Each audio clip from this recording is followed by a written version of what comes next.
Di malam itu sedang ada kegiatan, memang kegiatan kesenian di salah satu gedung di Kota Tegal. Lagi enak-enaknya rebahan, ya, main HP gitu. Tiba-tiba ada, rasanya tuh ada kayak tetesan air jatuh di pipi sebelah kiri. Coba apa sih ini? Nah, ternyata memang itu adalah tetesan darah ternyata. Itu sekitar 2 atau 3 tetes. Sempat aku cium baunya, ya memang seperti bau darah, hanyut gitu rasanya. Assalamualaikum warahmatullahi wabarakatuh. Salam Rahayu. Kembali lagi di channel Ngromya Medeni.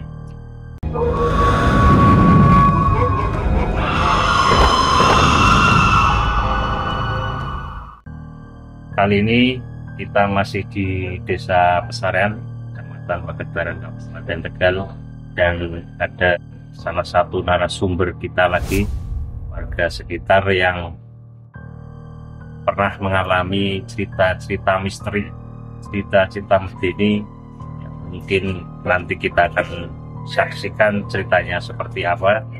Dan jangan lupa like, komen, dan subscribe video ini. Kita udah bersama Mas Azhar ya, bersama Mas Azhar yang akan bercerita tentang kisah pribadinya yang terjadi sudah hampir 2-3 tahun lalu ya, kegiatan. Dan kita langsung aja ngobrol dengan Mas Azhar. Monggo Mas, awal ceritanya seperti apa nih? Jadi waktu itu memang di malam itu sedang ada kegiatan, memang kegiatan kesenian di salah satu gedung di Kota Tegal. Kita lihat Di Kota Tegal itu ada sekitar 7 sampai 8 orang ikut berkegiatan di situ. itu sudah kegiatan atau belum? Peristiwanya terjadi setelah kegiatan. Oh, berarti setelah kegiatan. Iya, peristiwanya terjadi setelah kegiatan.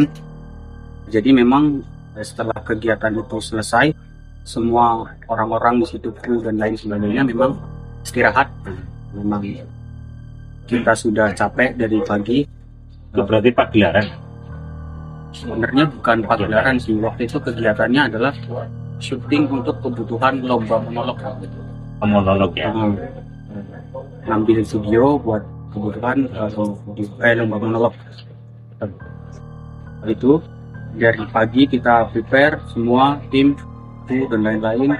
Setelah take shoot, kemudian selesai, semua kru istirahat, semuanya pada bermalam di situ juga di gedung itu. Jadi waktu itu memang selesai kejadian itu sekitar pukul 1 dini hari kalau nggak salah. Malam apa itu kalau Mas?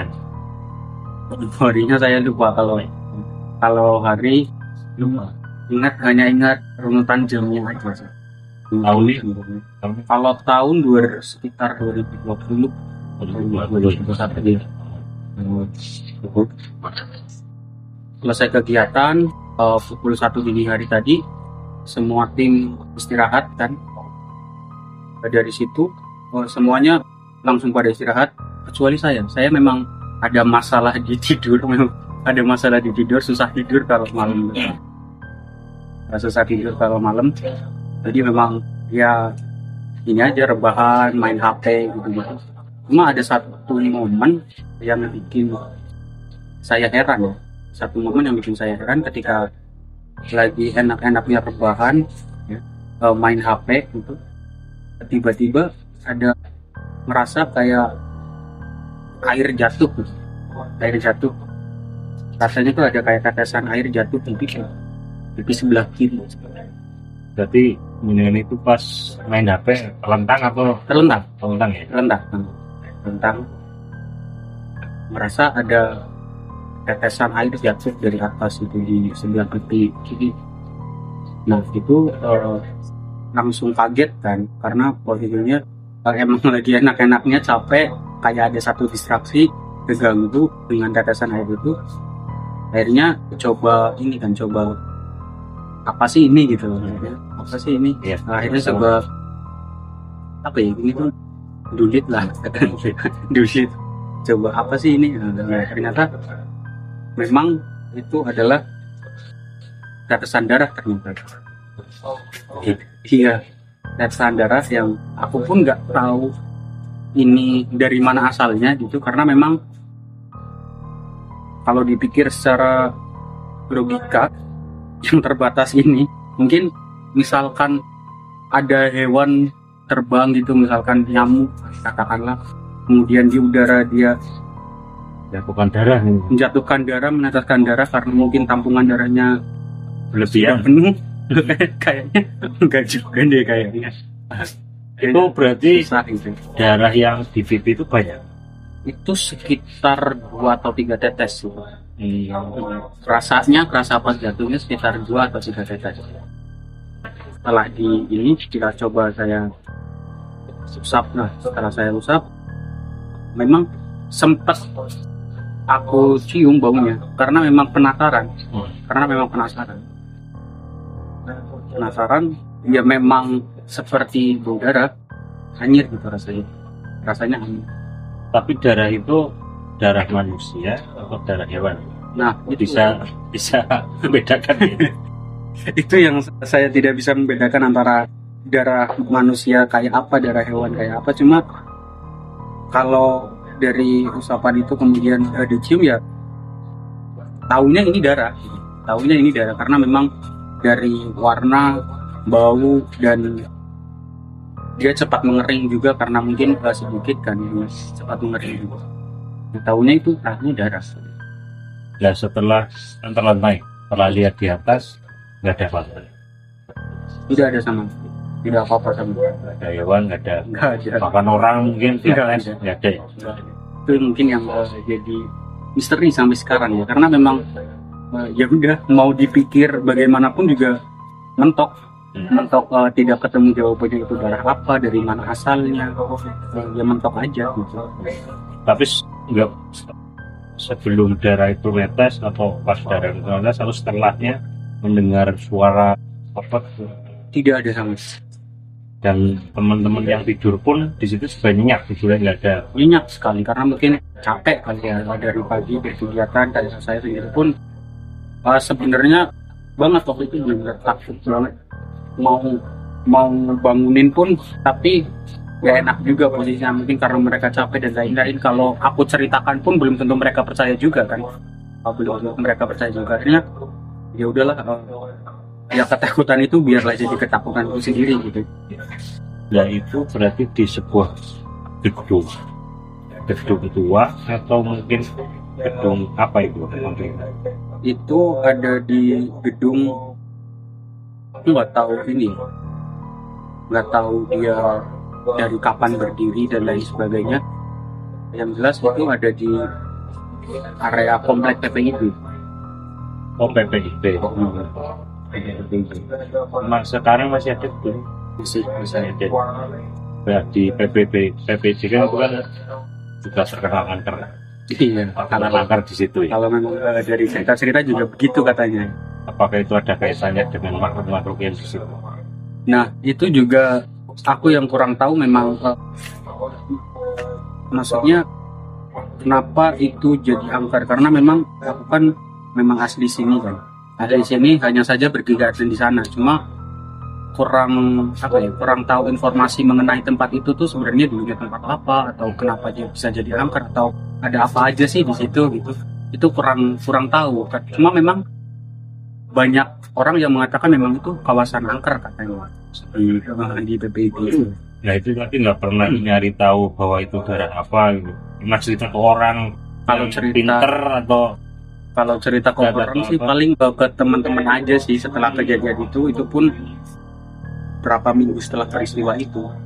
Dan ya memang percaya nggak percaya, lebih banyakan yang nggak percaya sih. Mungkin itu juga mungkin posisiku ketika diceritakan sama orang lain tentang kejadian-kejadian mistis dan lain-lain atau apa, ya kebanyakan memang nggak percaya. Aku pun sebenarnya nggak percaya gitu. dengan hal-hal seperti itu ya. Ya bukan nggak percaya sih, susah percaya tadi. Karena sampai sejauh ini belum pernah melihat sosok apa gitu. Cara wujud belum pernah.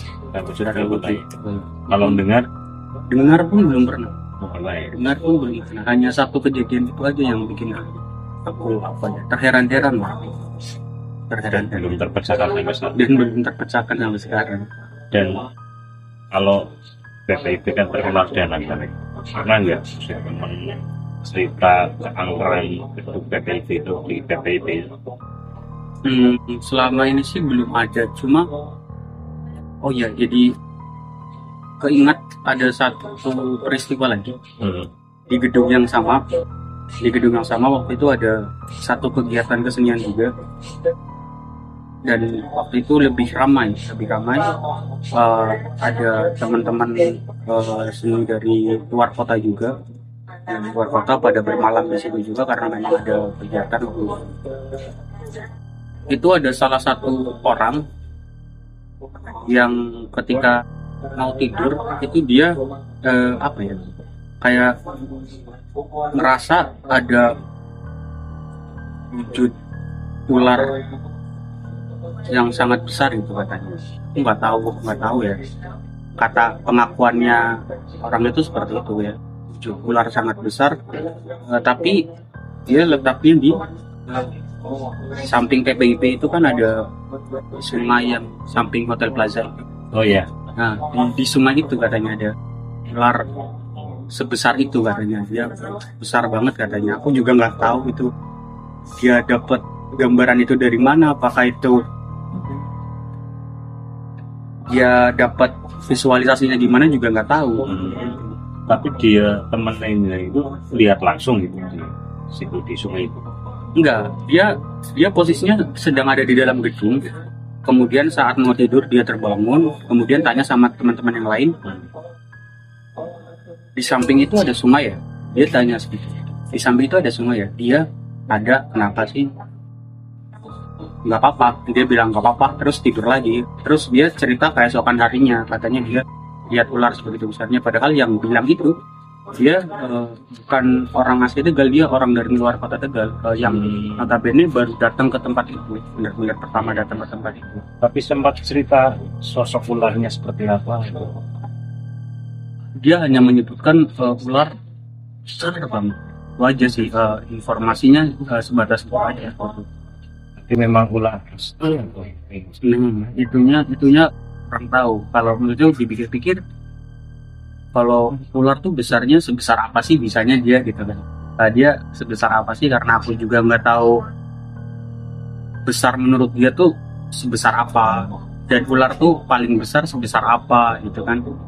Nah, aku juga nggak tahu itu. Barangkali menurut dia ular sekaki itu udah besar banget. Padahal kalau ular sekaki mungkin masih bisa ada ular sekaki manusia gitu. Tapi memang di PPIP itu banyak cerita tentang keangkeran di situ. Monggo Mas diujuk seadanya, ya terlalu tegang. Selain cerita di PPIP, mungkin ada cerita lain yang menjadikan cerita bahwa di dunia selain kita memang ada. Selama ini kan kayaknya nggak percaya dengan hal itu. Iya. Sebenarnya lebih ke kalau peristiwa sih kalau nggak ada lagi deh ya. Secara peristiwa nggak ada mungkin, tapi dari peristiwa itu aja tadi itu setidaknya jadi aku lebih yakin gitu bahwa sebenarnya hal-hal itu tuh ada, walaupun tetap ada rasa skeptis juga dalam diriku bahwa ada, tapi susah aja buat dipercaya gitu. Ada tapi kayaknya belum percaya penuh ya, karena belum pernah lihat. Iya, mungkin seperti itu. Karena coba ini kali ya, mencoba rasional kali ya. Coba rasional dalam arti kebanyakan orang yang terjadi ketika ada sesuatu hal, entah itu suara kedebuk atau apapun itu, mereka langsung seakan-akan langsung bikin justifikasi bahwa hal itu datang dari hal-hal di luar kita. Padahal mungkin saja bisa terjadi seperti kayak hewan gitu, atau benda jatuh. benda jatuh atau apa. Cuma kita tuh seringnya lebih langsung menyimpulkan bahwa itu tuh terjadi karena hal-hal di luar kita. Apapun tergantung mindset kita juga ya. Mungkin Ketika mungkin yang tadi di kelompok PPIB terkena kanker, akhirnya pikiran kita ke arah ke hal seperti itu, ya, ada kejadian gitu ya. mungkin juga seperti itu. Oke, terima kasih Mas atas cerita yang telah disampaikan ini. Ini cukup medeni karena jarang sekali orang yang mengalami hal itu ya. Kayak misalnya ternyata ada darah di sini kan ngeri. Darahnya nggak tahu dari mana gitu kan. Tahu-tahu ada darahnya. Demikian sedulur Romit, cerita misteri yang disampaikan Mas Azhar yang telah dialami selama ini. Semoga bisa menjadi literasi kita bahwa selain kita juga ada dunia lain yang memang kita harus dipercayai. Mungkin seperti saya sebagai orang Muslim juga harus percaya dengan hal itu, karena di agama Islam, di agama Muslim kita juga diajarkan tentang hal seperti itu. Demikianlah cerita dari Mas Azhar. Jangan lupa subscribe, like, dan share video ini untuk mendukung kreativitas kalian. Okelah, assalamualaikum warahmatullahi wabarakatuh. Salam Rahayu.